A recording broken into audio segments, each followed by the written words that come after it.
Anxiety can manifest in many different ways for different people.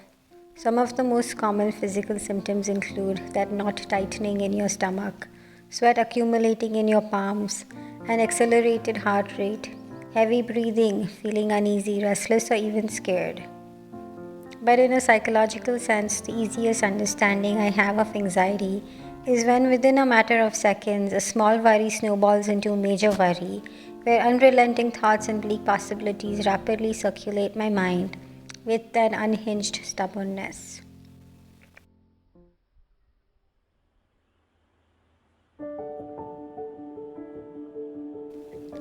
I developed anxiety in my early 20s, and for the most part, I could barely acknowledge or even understand it, let alone treat it. For years, I allowed its symptoms to consume me in a way that it started affecting my day to day life. But as I grew older and started acknowledging it, I began this journey of self healing. Over the years, through research and a lot of trial and error, I developed a few tips and tricks that help me manage or cope when I feel like I'm experiencing an anxiety or panic attack. And I'd like to share those with you in this video. Before I begin this video, I just wanted to add a little disclaimer wherein I wanted to clarify that I'm not a trained professional or a medical practitioner in any way.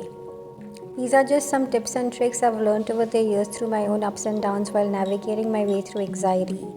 Consider them as tips from one anxious person to another. I also advise you to use your own discretion before implementing any of the tips or tricks I've mentioned in this video, as none of them substitute for any professional medical advice. Back to the tips. My first one is wash your face with cold water. Incidentally, this is something I used to do anyway before starting a task, and I thought it made me feel better because every time I washed my face, it made me feel clean and refreshed. But when it comes to calming your anxiety, there's a science behind its effect. So the thing is, when you splash your face with cold water, the coldness of the water against your skin puts your body into shock, and it activates your internal flight or fight mode into your body.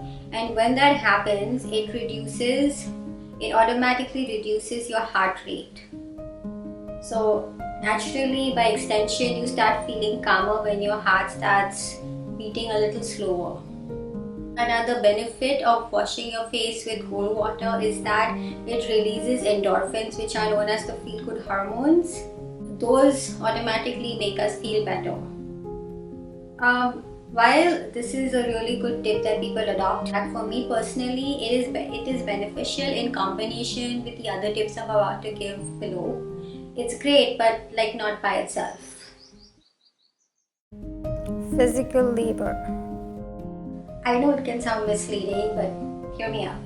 What I mean by physical labor, I mean the combination of both your physical and mental skills. They say that exercise is very good for anxiety and stress relief because it releases those endorphins, which immediately sends oxygen to our brains and helps us calm down. But the thing is, when you're in the midst of an anxiety attack, are you really in the mind frame to just suddenly start exercising? Personally, I have never been able to. So for me, the alternate is to trick my mind into doing something that feels like exercise, but it isn't. Like for example, those kitchen shelves that need reorganizing that you've been putting off, do those. Your bookshelf that you need to reorganize, get started on that. That deep clean of your room that you were meaning to do but you never got around to doing it, get cracking on that. When you're in the midst of an anxiety attack, it is nearly impossible to voluntarily ease your mind and relax or do things that you know are gonna help you calm your mind.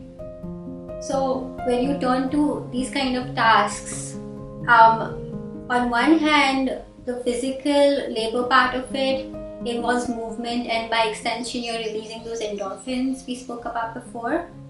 And on the other hand, because putting your bookshelves together, the type of books you want classics on one end, you want short stories, you want certain writers in a certain space. It requires a little bit of mind space. It requires using your mental skills.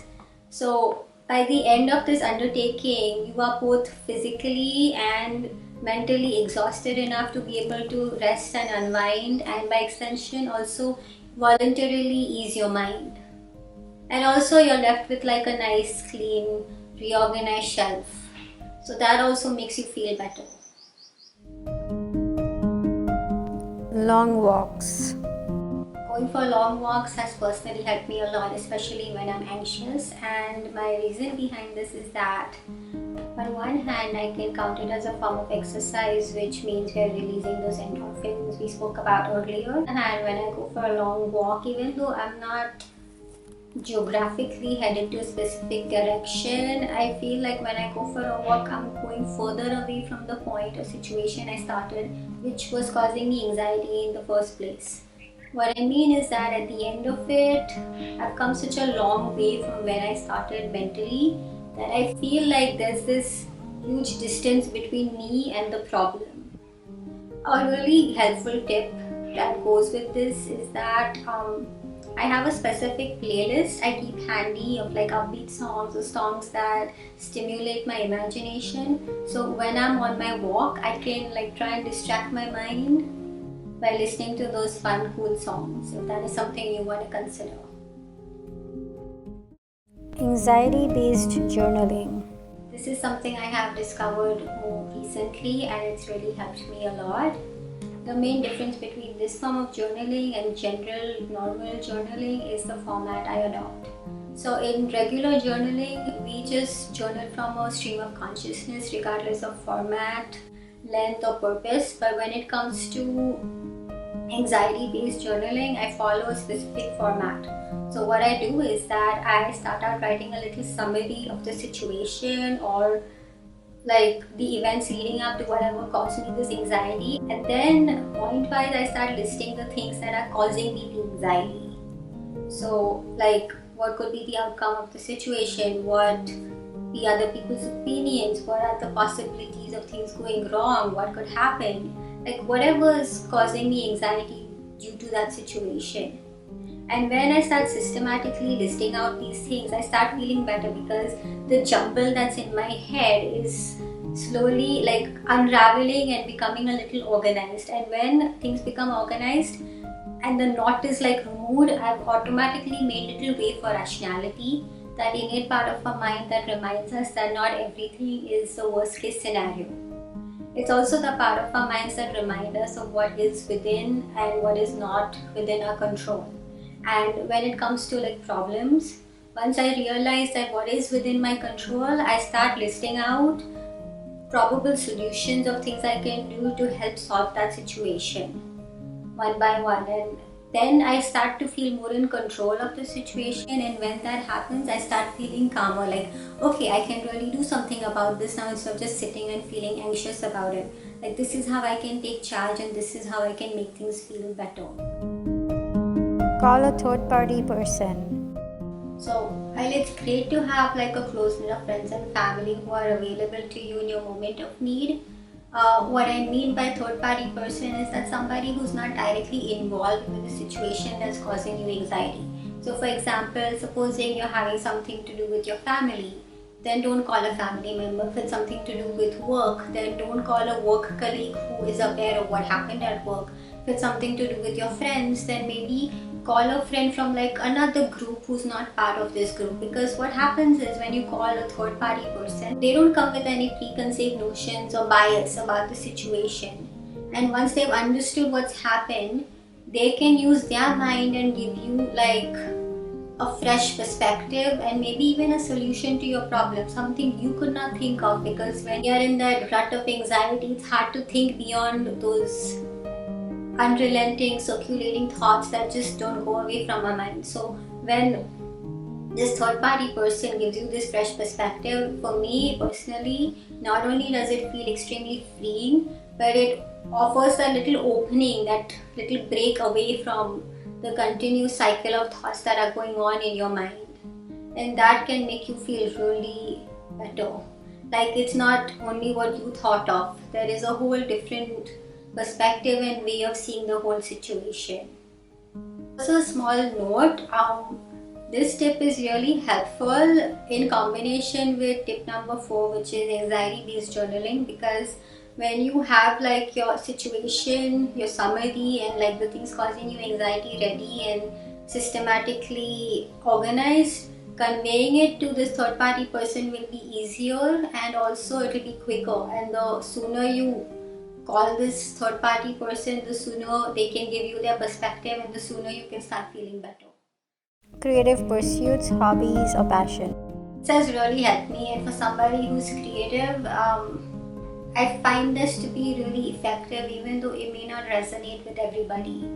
So the thing is, I always have like a list of things I need to do in terms of like creative pursuits. So be it like that essay I was meaning to write, or like a script for YouTube. Or my logic behind this is that when you have something like a creative pursuit or a passion or a hobby, you don't do it because you expect something in return. You do it for the pure joy of it. So what is happening is that when you give energy to this at the time of like anxiety, what you're doing is you're trying and filling up your mind and your thoughts and your heart with things that actually just bring you joy. And like that way, because like you're bringing in joy, the space for like the negativity, the fear, the anxiety becomes less. And for someone who loves art, it's like a reminder that the world is still a beautiful place by creating art. Sometimes when I'm anxious or sad, just writing like 2 verses of poetry can feel so cathartic for me. I happen to also know this one lady who does not leave her house without her mandala coloring book and her 24-pack of crayons, because whether she's at home or out, if she's feeling stressed or anxious, she pulls out her book and she starts coloring in those mandalas and like mixing these beautiful colors and coming up with these color permutations and combinations makes her feel immensely happy and joyful, and it relaxes her. So this is also something that has been really effective and helpful for me.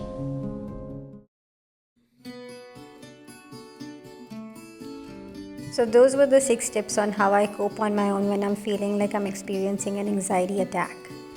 These simple tools or tips I've gathered over the years that you can implement entirely by yourself to feel better. Every day I'm learning more and more about anxiety and how to heal from it. If one thing is certain, it's not a linear process, but that's okay. I'm already proud at how far I've come in this journey. If you're an anxious person, take it from another one. With the right attitude, a little bit of help, and a lot of patience, it definitely gets better. I hope these tips made sense to you or helped you in any way. If they did, I'd love to know in the comments. Also, if you have any tips of your own, I'd love to add them to my list and find a way to heal from this as a community. Lots of love and see you soon.